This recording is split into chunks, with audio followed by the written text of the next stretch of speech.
guys, today I have a video on the Makeup Geek foiled eyeshadows. I was sent 3 of these by Makeup Geek and for review purposes. I didn't get all 10 shades, but there are 10 shades available. These are $9.99 each, which is a little steep for being Makeup Geek. Her other products are a little bit more cheaper and affordable. They're around $5.99 each for her regular pan eyeshadows. So these come in a pan form like this. They don't have the magnetic in the back, so I am going to be buying one to put into my MAC palette, unless you have a zip, what is it, a zip palette?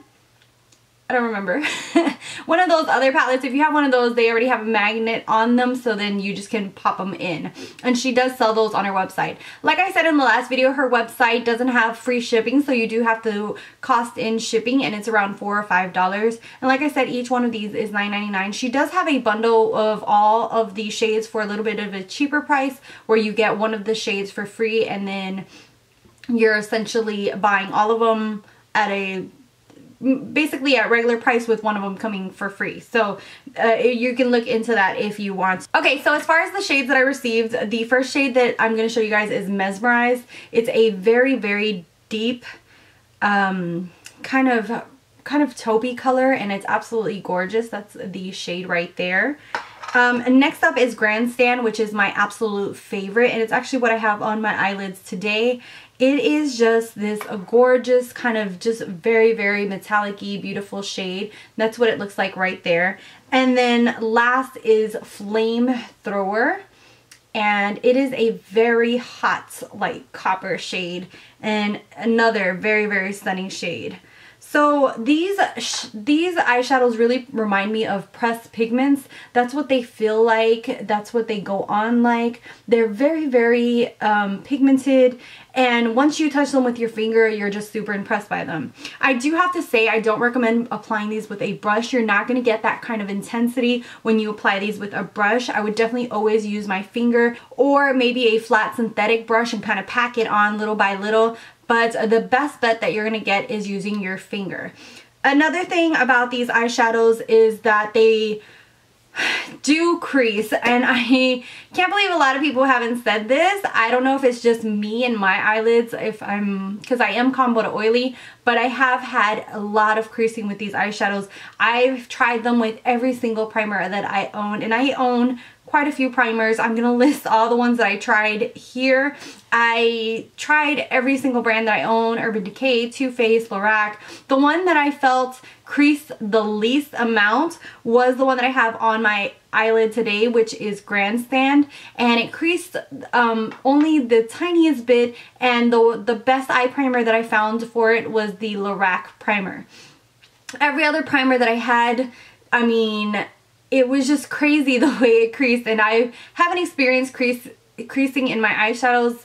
I don't even remember when, you know, since I started using eye primer, I've never had that issue whatsoever. So it was kind of shocking to me to see these crease like this and just kind of really get in that crease area and just kind of separate. So the primer that I feel that worked the best out of all of them is the Too Faced Glitter Glue, and this is something that a lot of people don't own, because this is usually for glitter. That's how sticky and tacky it is, and I feel like this is your best bet when using these. Once I used these babies stayed in place, didn't move, didn't budge. I didn't have problems with creasing or anything like that, but this is another investment if you're gonna buy these, or you know, use something that's very, very tacky, something that's base for glitter, because of the fact that these are so like pigmented, and like it's kind of like a pigment that I don't know what's in them that it tends to crease,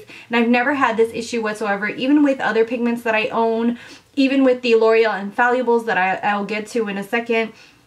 I have had no issue whatsoever with creasing, and yet with these I have to use the glitter glue in order for it not to crease in my eye, in that crease area. And I mean, I'm not talking like just a tiny little line. I'm talking like half of my eyelid was gone, and that just does not look pretty, especially by the end of the day of a work day. You do not want to like look down and people be like, what the hell is going on with her eyeshadow? So that is something to watch out for. It's something that kind of disappointed me with these. I had really, really high hopes, and a lot of people have such positive reviews on them that I couldn't believe that nobody mentioned creasing, except for my girl, the Fancy Face. I can always trust her opinion and her reviews. I will link her down below. I'll put her name somewhere around here.